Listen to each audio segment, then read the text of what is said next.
మిత్రులారా అందరికీ నమస్తే. మనం AITC Telangana state deputy general secretary Narasimha గారితో ఉన్నాం. సార్ నమస్తే. నమస్కారం. తెలంగాణ రాష్ట్రంలో ఏఐటీసీ సంఘటిత రంగంలో అసంఘటిత రంగంలో ఏ రంగాల్లో ప్రాతినిధ్యం వహిస్తూ ఉంది, వాటికి సంబంధించిన తెలంగాణ సంబంధించిన విషయాలు చెప్పండి సార్. తెలంగాణ రాష్ట్రంలో ఏఐటీసీ ప్రధానమైనటువంటి పెద్ద సంఘాల్లో ఏఐటీసీ ముందు వరుసలో ఉంది. నేను ఎందుకు ఆ మాట చెప్తున్నానంటే నేను ఎవరికి వాళ్ళు అది కామన్గా చెప్పుకున్నటువంటి మాటని అనుకోవడానికి అదే చెప్తున్నాను. ఎందుకంటే ఈ రాష్ట్రంలో పెద్ద సంఘాలు అయినటువంటి పెద్ద సంఘాలు, ఇండస్ట్రియల్ సంఘాల్లో ఉన్నటువంటి పెద్ద సంఘాలు ఏవైతే ఉన్నాయంటే సింగరేణిలో మేము గుర్తింపు సంఘంగా ఉన్నాం. అట్లాగే మేము గతంలో ఉన్నాం, ఇప్పుడు కూడా సింగరేణిలో ఒక బలాబాల బాటలో అంటే సింగరేణి విజయవంతంగా నడిపిస్తున్నాం. మేము ఇండిపెండెంట్గా ఐఎన్టీస్తో కూడా పొత్తు లేకుండా సింగరేణి ఇండిపెండెంట్గా పోటీ చేసి మేము గెలుపొందడం జరిగింది. అంటే ఈ రాష్ట్రంలో పెద్ద సంఘం, చిన్న సంఘాలు, నేను చిన్న ఇండస్ట్రీలు వాటి గురించి మాట్లాడట్లేదు. పెద్ద సంస్థ ఏదైతే ఉందో సింగరేణిలో ఏఐటీసీ గుర్తింపు సంఘం ఉంది. అది దాని తర్వాత పెద్ద సంస్థ ఏదంటే ఆర్టీసీలో ఏఐటీసీ పెద్ద సంఘం. ఆర్టీసీ విలీనం ఎంతవరకు వచ్చింది సార్? అది కూడా నడుస్తుంది. ఆర్టీసీలో ఏఐటీసీ పెద్ద సంఘం. మొన్న జరిగినటువంటి సమ్మె కూడా ఎంప్లాయీస్ యూనియన్, ఆర్టీసీలో ఎంప్లాయీస్ యూనియన్ ద్వారా సమ్మె జరిగింది. ఎంప్లాయీస్ యూనియన్ నాయకత్వంలో సమ్మె జరిగింది. దానికి సంబంధించినటువంటి గతంలో కూడా ఆర్టీసీలో ఉమ్మడి ఆంధ్రప్రదేశ్లో ఉన్నప్పటి నుంచి కూడా ఆర్టీసీలో ఎంప్లాయీస్ యూనియన్ బస్సు గుర్తు అనేది నెంబర్ 1 సంఘం. అప్పుడు కూడా అనేక సందర్భాలు యూనియన్ రికగ్నిషన్లో ఉన్నది ఆర్టీసీలో ఎంప్లాయీస్ యూనియన్. అట్లాగే ఇప్పుడు కూడా ఆర్టీసీలో బలమైనటువంటి సంఘం. సరే, మీరు అన్నట్టుగా ఆర్టీసీలో గుర్తింపుకు సంబంధించినటువంటి దానిపైన గుర్తింపు ఇవ్వడానికి రాష్ట్ర ప్రభుత్వం యాక్సెప్ట్ చేసింది. దాని ప్రాసెస్ నడుస్తుంది. ఆల్రెడీ ఫైల్ కూడా మొన్న కూడా బస్ భవన్లో అధికారులను కలిసి వాళ్ళందరూ కూడా ఫైల్ ప్రాసెస్ చేస్తూ ఉన్నారు. అది కూడా అందరూ కూడా సమాచారం ఉంది. కాబట్టి ఆర్టీసీలో కూడా ఏఐటీసీ పెద్ద సంఘం. ఇంకా బ్యాంక్స్లో కూడా ఏఐటీసీ పెద్ద సంఘం. All India bank employees association, AIBA, ఏఐటీసీకి అనుబంధంగా ఉన్నటువంటి సంస్థ. పెద్ద ఇండస్ట్రీస్ చెప్తా ఉన్నాం. అట్లా ఇంకా ప్రతి సంఘంలో ఏ రంగంలో చూసినా కూడా, అంటే ఆర్గనైజ్డ్ సంఘంలో కావచ్చు, అనార్గనైజ్డ్ సంఘంలో కావచ్చు, భవన నిర్మాణ కార్మిక సంఘం కావచ్చు, లేదంటే మెడికల్ కాంట్రాక్ట్ వర్కర్స్ యూనియన్ కావచ్చు, ఈవెన్ మెడికల్ ఎంప్లాయీస్ యూనియన్ కూడా చాలా సంవత్సరాలుగా పెద్ద సంఘం, మన రెగ్యులర్ ఉద్యోగులకు సంబంధించినటువంటి సంఘం. అట్లా సంఘటిత రంగంలో కావచ్చు, అసంఘటిత రంగంలో కావచ్చు, చాలా సంఘాల్లో మన ఏఐటీసీ రాష్ట్రంలో తెలంగాణలో బలమైనటువంటి సంఘం ఉంది. అయితే కొన్ని సందర్భాలు ఏంటంటే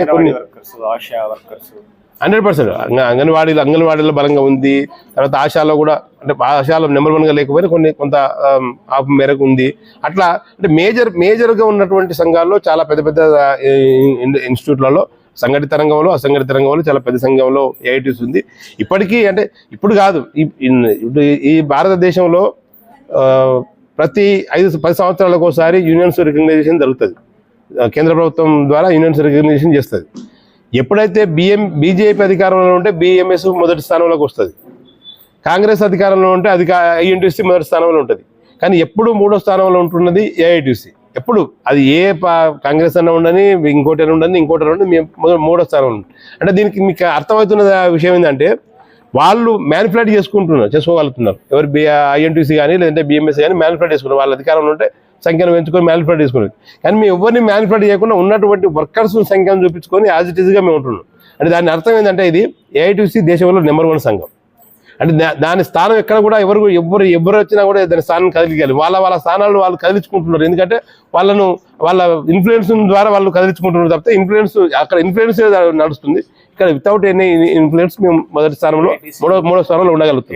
33 జిల్లాల కమిటీలు ఉన్నాయి సార్. అంటే 33 జిల్లాల కమిటీలు ఉన్నాయి. 33 జిల్లాల 19 ఈ దేశంలో కార్మిక సంఘం పుట్టుకనే ఏఐటీసీ ద్వారా. 1920 కంటే ముందు ఈ దేశంలో ఏ కార్మిక సంఘం లేదు. దేశంలో కార్మిక సంఘం పుట్టిందే ఏఐటీసీ, మొట్టమొదటి కార్మిక సంఘం.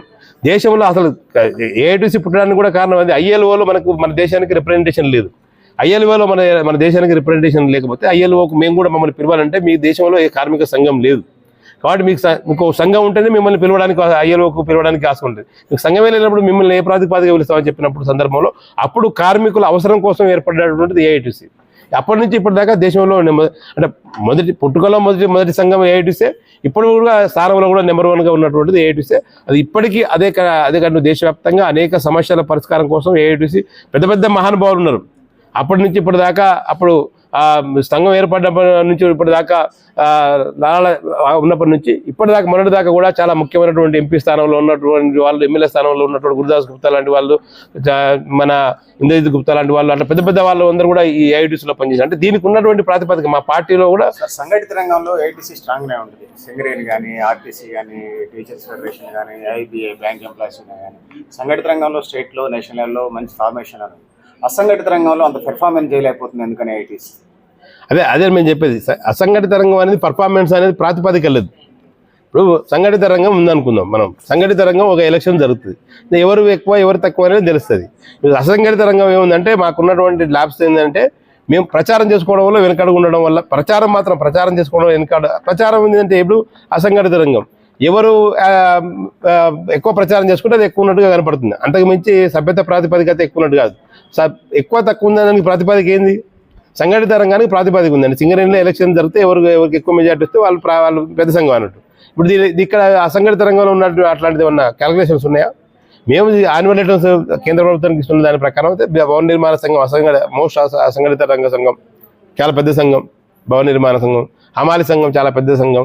అట్లాగే కాంట్రాక్ట్ సంస్థలో ఉన్న కూడా ప్రతి సంస్థలో, అన్ని సంస్థల్లో కాంట్రాక్ట్ కార్మికులందరూ కూడా ఏఐటీసీ కింద మేజర్ సంఖ్యలో ఏఐటీసీ కింద, ఏదో చిన్న చిన్న సంస్థలో మినహాయిస్తే ఉండొచ్చు కానీ అన్ని సంస్థల్లో కూడా ఏఐటీసీ ఉంది. ఎన్హెచ్ఎంలో ఏఐటీసీ మనగాడి సంఘం. లేటెస్ట్గా గ్రిగ్ వర్కర్స్ పెడుతున్న జొమాటో, స్విగ్గీకి సంబంధించి ఒక కమిటీ చేశారు. అది ఎంతవరకు వచ్చింది? వాళ్ళ కనీస వేతనం, పని గంటలు, వాటికి సంబంధించి అదిగా గ్రిగ్ వర్కర్స్ అనేది ఇప్పుడు దేశంలో ఉన్నటువంటి దేశవ్యాప్తంగా గిగ్ వర్కర్స్ ఉన్నారు. ఓన్లీ తెలంగాణ రాష్ట్రంలో దేశవ్యాప్తంగా గిగ్ వర్కర్స్ అంటే వాళ్ళకు ఒక మంచి పద్ధతి, మేమేం కాదనట్లేదు.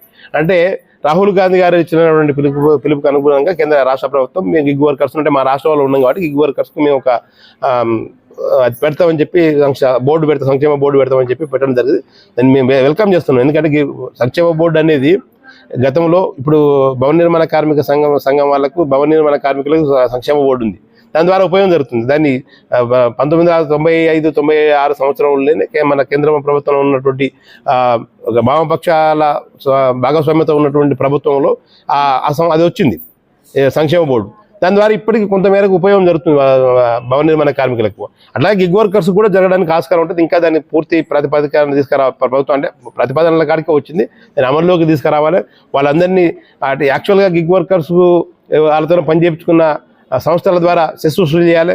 అట్లయితే దాన్ని సంక్షేమ బోర్డును నడిపించగలుగుతారు. దాన్ని ఇంకా స్ట్రీమ్ లైన్లోకి తీసుకొచ్చి ముందుకు తీసుకొస్తే ఏమన్నా నడపడానికి వస్తుంది. ఇంకా లేట్ అయ్యకుండా వచ్చేవద్ది, అది అట్లాగే పెండింగ్ పడుకోవద్దు. కాబట్టి ఫాస్ట్గా దాన్ని ప్రాతిపదిక తీసుకురావాలని చెప్పి మేము డిమాండ్ చేస్తాం. సార్, ఉమ్మడి ఆంధ్రప్రదేశ్లో కార్మిక వర్గానికి, ఉద్యోగ వర్గాలకు సంబంధించి బాగుందంటారా? విభజన తెలంగాణలో బాగుందంటారా పరిస్థితి? గత 10-15 సంవత్సరాల నుంచి ఇప్పుడు ఏమైందంటే ఉద్యోగులు అంటే గవర్నమెంట్ ఉద్యోగం అనేది చంద్రబాబు నాయుడు ఉన్నప్పటి నుంచి కూడా, అంటే కేంద్రంలో పివి నరసింహారావు ఉన్నప్పటి నుంచి నూతన ఆర్థిక విధానాలు తీసుకొచ్చినటువంటి సందర్భం నుంచి ప్రభుత్వ ఉద్యోగాలను కోతలను తీసుకొచ్చారు. ఒకప్పుడు మేము జాగ్రత్త మీకు అందరికీ కూడా తెలిసి ఉంటుంది, ఎంప్లాయ్మెంట్ ఎక్స్చేంజ్ అనేది ఒకటి ఉండేది, మీకు ఐడియా ఉండాలి. ఎంప్లాయ్మెంట్ ఎక్స్చేంజ్లో ప్రతి 10th చదివి ఇంటర్ చదవగానే ఎంప్లాయ్మెంట్ ఎక్స్చేంజ్లో వాళ్ళ పేరు నమోదు చేసుకునేవాళ్ళు. ఎస్ ఉంది, కానీ ఎంప్లాయ్మెంట్ ఎక్స్చేంజ్లో ఎవరు పేరు నమోదు చేసుకుంటలేరు నిరుద్యోగులు. ఎంప్లాయ్మెంట్ ఎక్స్చేంజ్ ద్వారా ఎవరికి ఉద్యోగాలు వస్తలేదు. ఎంప్లాయ్మెంట్ ఎక్స్చేంజ్ ఉంది, అందులో ఎవరన్నా పేర్లు నమోదు చేసుకున్నారా ఏదన్నా చదువుకున్న పిల్లలు? లేదంటే ఆ ఎంప్లాయ్మెంట్ ఎక్స్చేంజ్ ద్వారా ఎవరికైనా ఉద్యోగం వచ్చిందా? మీరు ఒకసారి అబ్జర్వ్ చేయండి, ఎవరికి రాలేదు. అది ఉంది, ఆ ఎంప్లాయ్మెంట్ ఎక్స్చేంజ్ నామినల్గా ఆఫీసర్ ఉన్నారు, అందులో ఎవరు ఎన్రోల్ చేసుకుంటున్నారు తెలుసా? కాంట్రాక్టర్లు వాళ్ళ పేర్లు ఎన్రోల్ చేసుకుంటున్నారు. ఎంప్లాయ్మెంట్ ఎక్స్చేంజ్లో కాంట్రాక్టర్ల పేర్లు ఉన్నాయి. దాదాపు ఈ రాష్ట్రంలో 60,000 మంది కాంట్రాక్టర్లు ఎంప్లాయ్మెంట్ ఎక్స్చేంజ్లో పేర్లు ఎన్రోల్ చేసుకున్నారు. ఎస్, ఎందుకంటే వాళ్ళ కాంట్రాక్ట్లు అప్పచెప్పడానికి. అంటే ఎంప్లాయ్మెంట్ ఎక్స్చేంజ్ అనేది ఎంప్లాయ్మెంట్ ఎక్స్చేంజ్ అనేది ఎంప్లాయ్మెంట్ కోసం కాదు, ఇది కాంట్రాక్టర్ల ఎక్స్చేంజ్ లాగా తయారైపోయింది. అది అందులో ఎంప్లాయ్మెంట్ ఎక్స్చేంజ్లో కాంట్రాక్టర్లు అంతా వాళ్ళ పేరు నమోదు చేసుకుంటే, ఇప్పుడు గతంలో ఇంకా దానికి కూడా ఇవే ప్రాతిపదిక, ఒక్కొక్క కాంట్రాక్ట్ ద్వారా 10 లక్షలు ఈఎండి తీసుకొని వాళ్ళ దగ్గర పెట్టుకుంటారు. అంటే వాళ్ళ పేరు ఎన్రోల్ చేసుకుంటే వాళ్ళ వర్క్ అప్పచెప్పడానికి. అట్లాగా అంటే ఒక సంస్థలో ఒక 100-200 మంది వర్కర్స్ ఉన్నారు అనుకో, 4 కాంట్రాక్టర్లకు ఇస్తున్నారు. ఒకరికి 50 మంది, ఒకరికి 50 మంది, ఒకరికి 50 మంది. దాని ద్వారా వాళ్ళకంటే నామినల్గానే వాళ్ళకి వచ్చేటటువంటి, ఎందుకంటే 4 ఎందుకు ఇస్తున్నారు అంటే 4 ఇస్తే 4 40 లక్షలు తీసుకోవచ్చు. ఒకరికి వేస్తే 10 లక్షలు కాబట్టి 10 లక్షలే వస్తుంది. 40 లక్షలు గవర్నమెంట్ వాళ్ళ ఈఎండి గవర్నమెంట్ దగ్గర ఉంటుంది, గవర్నమెంట్ సొంత అవసరాలకు వాడుకుంటుంది. ఆ ఎంప్లాయ్మెంట్ ఎక్స్చేంజ్ ద్వారా వాళ్ళ తీసుకొని వాళ్ళకి ఎంత 50 మంది ఇస్తే 50 మంది దగ్గర 10 లక్షలకు ఇంట్రెస్ట్ రావాలి, వాళ్ళకి లాభాలు రావాలి. ఈ 50 మంది కార్మికులను వాళ్ళు ఎట్లా దోపిడీ చేయాలనేది ఆలోచిస్తూ తప్పితే వాళ్ళకు కార్మికులకు ఉపయోగపడుతుంది. అంటే ఎంప్లాయ్మెంట్ ఎక్స్చేంజ్ అనేది కార్మికులను ఉద్యోగులను వాళ్ళని దోచుకునే పద్ధతుల్లో తయారు చేసే కాంట్రాక్ట్ సంస్థలను తయారు చేసే ఎక్స్చేంజ్ అయింది తప్పితే ఎంప్లాయీస్కు వర్క్ అన్ఎడ్యుకేటర్స్ లేదంటే ఎడ్యుకేటర్స్కు అన్ఎంప్లాయ్మెంట్స్కి ఏదైనా ఎంప్లాయ్మెంట్ సోర్స్ చూపించా అంటే వాళ్ళందరూ ఏమనుకుంటుందంటే రాష్ట్ర వాళ్ళందరూ అన్ఎంప్లాయీస్ ఎవరు ఆ కాంట్రాక్టులంతా అన్ఎంప్లాయీస్ వాళ్ళకి ఇది ఇస్తున్నాం.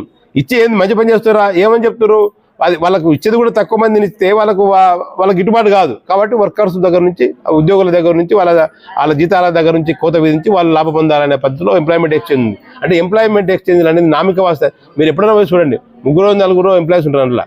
Employment exchange officer district officer ఒక 5-6 మంది ఉంటే మహా ఎక్కువ. అంటే ఆ 5-6 మందితోనే ఎంప్లాయ్మెంట్ ఎక్స్చేంజ్ నడుస్తున్నది. అది కూడా చాలా వరకు ఇక్కడ ఉన్నటువంటి ఉద్యోగస్తులకు నిరుద్యోగులకు చాలా నిరాశ కలిగించేటువంటి అంశం ఇది. సార్ కార్ల్ మార్క్స్ మీద 2 నిమిషాలు చెప్పండి సార్, 4 మాటలు చెప్పండి. కార్ల్ మార్క్స్ సిద్ధాంతం అనేది ఇప్పటికీ దేశంలో ఈ దేశమే కాదు ప్రపంచవ్యాప్తంగా ఈ దేశంలో ఈ రాష్ట్రంలో ఈ దేశంలో అనేక పార్టీలు పుట్టినే చచ్చిపోయినాయి.